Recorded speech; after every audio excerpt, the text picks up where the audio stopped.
warahmatullahi wabarakatuh. Alhamdulillah. Saat ini kita bersama Ishak dan daripada Haji siapa?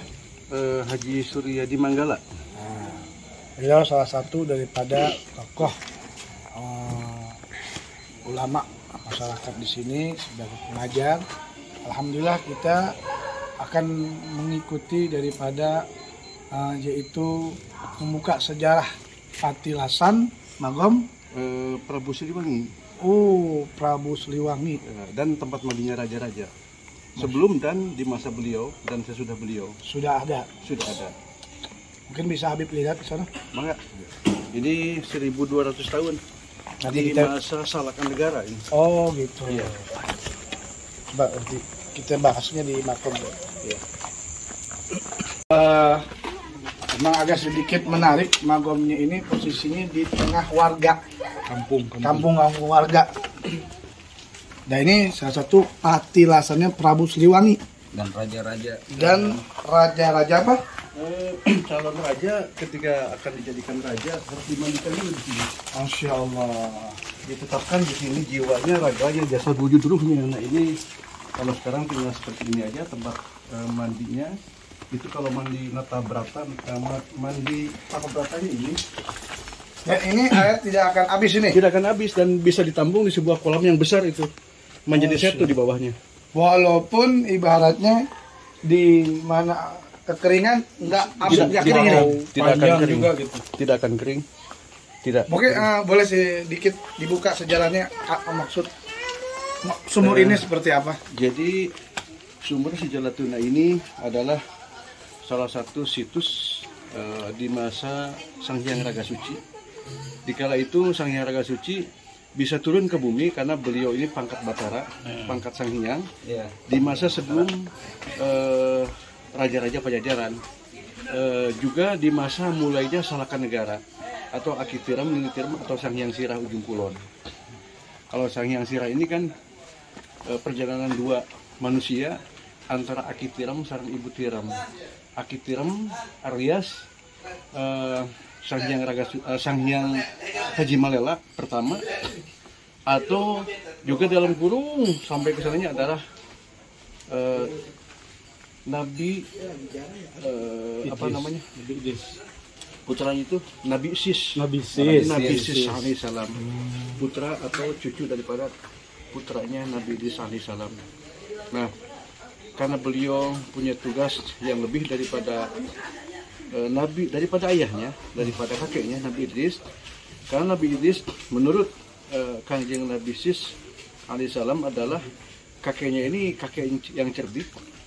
Kenapa? Karena yang pertama kali yang menyuruh membuat pakakas, bikin alat-alat mengeluarkan bumi adalah di masa Nabi Idris.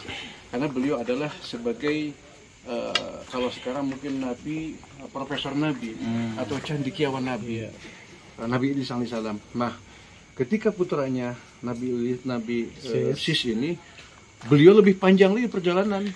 Seperti putra Nabi Daud atau Nabi Sulaiman alaihissalam bin Daud lebih luas, sehingga seluruh isi dunia, seluruh makhluk Allah, juga manusia pada khususnya adalah harus tunduk taat kepada Nabi Sulaiman. Dan seluruh makhluk halus pun sebagaimana innahu min Sulaimana wa innahu bismillahirrahmanirrahim ala ta'alu alayya. Tunduk ya. Sampai tunduk gitu kan.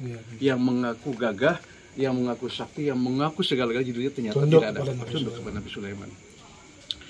Begitupun Nabi Sis alaihissalam. Karena Nabi Sis ini dia tidak cukup diam di sebuah tempat, sehingga beliau ini menjajaki sampai dia akan berhenti perjalanannya ini ketika sudah mendapatkan tempat yang menurut beliau adalah ibarat memancarnya cahaya kepemimpinan. Makanya di ujung kulon itu perjalanan 101 atau Salakan Negara. 101. Iya. Atas. Jadi perjalanan, tetapi walaupun dimulai di Sang Hyang Sirah Ujung Kulon, tetapi ditetapkan di sebuah tempat ini Mansalaka, Gunung Salak, Rikon.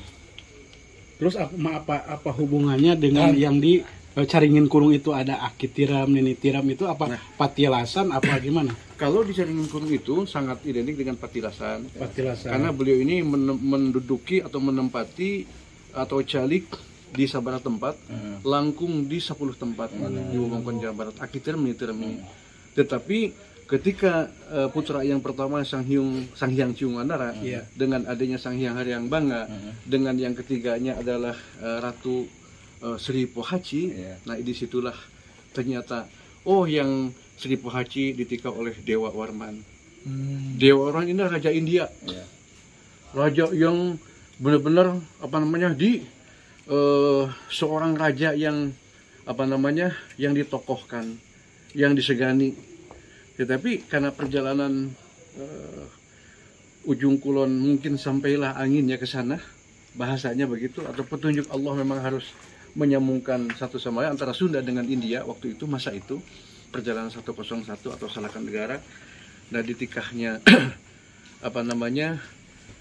Ibu Ratu Sri Pohaci inilah dengan Dewa Warman, yang mana anaknya, cucunya, buyutnya udah Janggawareng menjadi raja di Pulau Jawa. Nah, yang adiknya ini Sang Hyang Haryang Bangga, adiknya Ciungwanara, itu nyebrang kali Wahangan, Brebes, atau Sang Hyang kan ada Sang Hyang Tikoro, ada Sang Hyang, bahasanya kan begitu ya kalau di dalam sejarah tulisan itu. Nah, inilah yang menjadi raja-raja di Pulau Jawa, adiknya ini. Nah, kakaknya ini yang melahirkan raja-raja di Jawa Barat atau di Pasundaan. Jadi punten, ya sejarah Sunda dengan Jawa itu sangat jauh sekali. Tuaan Jawa Barat, Sunda. Jawa Barat dari Sunda ke sana. Nah, itu kan perjalanan awalnya. Tetapi karena memang kembali kepada perjalanan atau salaka, maka sesudah dimulai dari Sang Hyang Sira atau ujung kulon, itu kan sampai dimulai dari sana dulu. Ibaratnya seperti obat nyamuk tuh. Sehingga di suatu saat akan dipakuankan, akan diibukotakan, akan ditetapkan di sebuah wilayah kecil, tetapi walaupun kecil tidak jauh ke Jalatuna, tidak jauh ke Gunung Salaka atau perjalanan para nabi, para rasul, para ambia, para wali pun termasuk Gunung Salak memang tempatnya.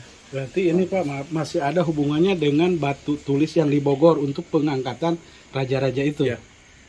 Batu tulis itu pun karena satu suratan adalah ayahnya, Sri Baduga Jaya Dewata Prabu Siliwangi, atau Aki Nur Kholik pertikahan Islamnya, atau di masa dia mudanya adalah pemanah rasa, itu kesatrianya ya. Nah, beliau kan mempunyai 154 istri. 4 istri ya. Tadi antara yang menulis 2 ungkayan kata ayahnya, dan selanjutnya yang menuliskan Prabu atau Raden Surawisesa, putranya Prabu Siliwangi, yang dilahirkan di sini di kerajaan ini. Ini kerajaan Tunggul Manik ini. Ini kerajaan Tunggul Manik Surawisesa. Pertikahan itu yang keduanya Prabu Siliwangi atau Sri Baduga Maharaja Jaya Dewata Prabu Siliwangi dengan Ibu Ratu Kentring Manik Mayang Sunda. Dan melahirkan yang pertama adalah Raja Surawisesa. Itu yang menuliskan batu tulis. Jadi kan di situ kalau diungkap tentang sejarah batu tulis panjang. Baik, di situ penuh akidah, penuh tauhid. Masya Allah. Kalau ini apa nih? Ini jadi kan kalau batu yang menjelaskan juga waktu ada politiknya waktu itu, makanya di dalam yang namanya adu domba itu dari mulai dulu tuh dahulu kala sampai ke negara kita tuh adu domba selalu ada. Jadi batu yang tingginya hampir 5 meter dipindahkan ke Kecamatan Cikakak, Pelabuhan Ratu. Nah, ini bekasnya ini.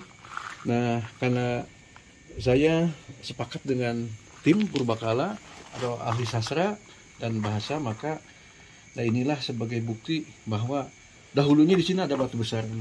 Dan ini punten, batu ini ada tiga segitu ya. Ini hampir dibikin arca tuh kan. Jadi ada 3 kekuatan ini.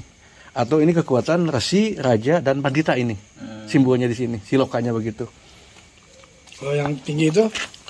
Kalau yang tinggi itu sebenarnya ini batu yang ditaruh di sana di gerbang tuh, di bawah.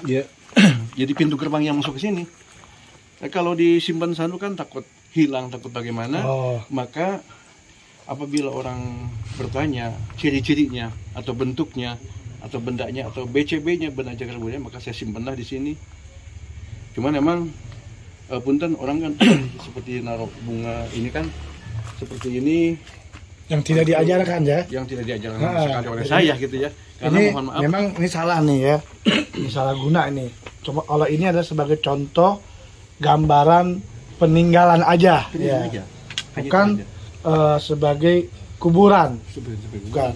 Ya, sejarah ini peninggalan.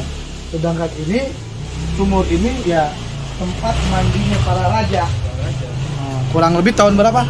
Kalau ini di abad ke-8 ke-9. Oh, abad ke-9 ya. 89. Dan Iya. saat ini pun yang minta tabaruk banyak sekali ya. Sangat banyak. Tawasul, tabaruk yang sekiranya meminta kepada Allah dengan wasilah mereka agar hajatnya digabul oleh Allah Subhanahu wa taala. Nah, ini hanya sedikit gambaran sejarah daripada sejarah Jawa Barat di zaman Prabu Siliwangi. Di zaman Prabu Siliwangi, karena ini diputuskan dan dibesarkan Jalatuna ini adalah tempat mandinya calon raja dan keluarga raja. Tidak semua yang ada sumber materi di Jawa Barat ini adalah Jalatuna. Jala bahasa Sangsekertanya adalah mata, Tunda air. Iya. Ya seperti itulah bahasa kita Sangsekertanya gitu ya. Hanya satu Jalatuna di Jawa Barat di masa Walang Sungsang atau Syekh Abdul Somad Cakrabuana atau di masa Sultan Mahmud Cirebon atau Kanjeng Syarif Hidayatullah Sultan Mahmud. Nah, karena beliau pun melihat kakeknya, melihat ibu yang kedua dan saudaranya dan Prabu Surawisesa selalu menjaga atau merawat atau pada mandi di sini, maka Cirebon pun di masa Raden Syarif Hidayatullah mendirikan sumur Jalatuna juga. Nah itu Tapi di masa kedua ya, Islam, berarti. di masa Islam, di babak Masa kedua. Islamnya. Jadi 140 tahun sesudah ini, sesudah di masa kakeknya. Tapi sampai sekarang masih ada orang-orang datang minta air gitu. Sangat banyak, Oh banyak ya? banyak. Dan nggak habis-habis ini airnya. Tidak habis-habis. Insya Allah. Kalau untuk di Eropa, di Asia, kurang lebih hampir 30 negara sudah sampai ke sini. Masya Allah. Karena Jalatuna ini kan itu sumber mata air, sumber kehidupan, yang mana waktu ada hari air sedunia, hanya air Jalatuna lah yang tidak ada lumpurnya. Di beberapa universitas, di lab oleh beberapa alat, itu padahal airnya hanya gitu aja. Walaupun situ Taman Sari bersih, jernih, tapi kan buatan Belanda satunya. Buat hadirin Seperti itu. yang ingin datang ke sini, ingin tabarukan, ini posisi tempatnya di mana? Alamat Lengkapnya. Kalau alamat lengkap, insya Allah nanti saya kirimkan. Tapi kalau secara langsung dari terminal atau dari pintu gerbang tol Beranang Siang, lalu keluar kanan dan Tugu Kujang, dari Tugu Kujang lurus ke arah Empang, dari arah Empang lurus ke arah Pancasan, dari Pancasan lurus ke Ciampus ke arah Gunung Salak. Nah disitulah di Ciboga ada Gang Nurkim. Dari Gang Nurkim itu lurus ada jalan Sumujaya. Dari jalan Sumujaya itulah ada pasti melewati sebelah kirinya ada situs Taman Sri Baginda Jalatuna. Sumur Jalatunanya ini kalau Taman Sri Bagindanya ini satunya di bawah satunya. Insya Allah. Dan Kebetulan saya ditugaskan sekarang sudah 11 tahun ini di Purbakala Mantap. di Jawa Barat. Jadi teman-teman semuanya itulah sedikit sejarah daripada peninggalan-peninggalan para Raja. raja yang ada di Jawa Barat. Namanya situs Jalatunda. Jalatunda. Sumur Jalatunda. Itulah pembuka sejarahnya. Jangan lupa saksikan terus. Sebetulnya masih banyak yang mau dibongkas oleh beliau. Cuma karena waktu dan ya suasananya kurang tepat, insya Allah ini menjadi pelajaran dan membuat sejarah kita agar bisa mengenal daripada sejarah para leluhur-leluhur kita yang memperjuangkan negara Republik Indonesia. Itu aja yang bisa Habib sampaikan.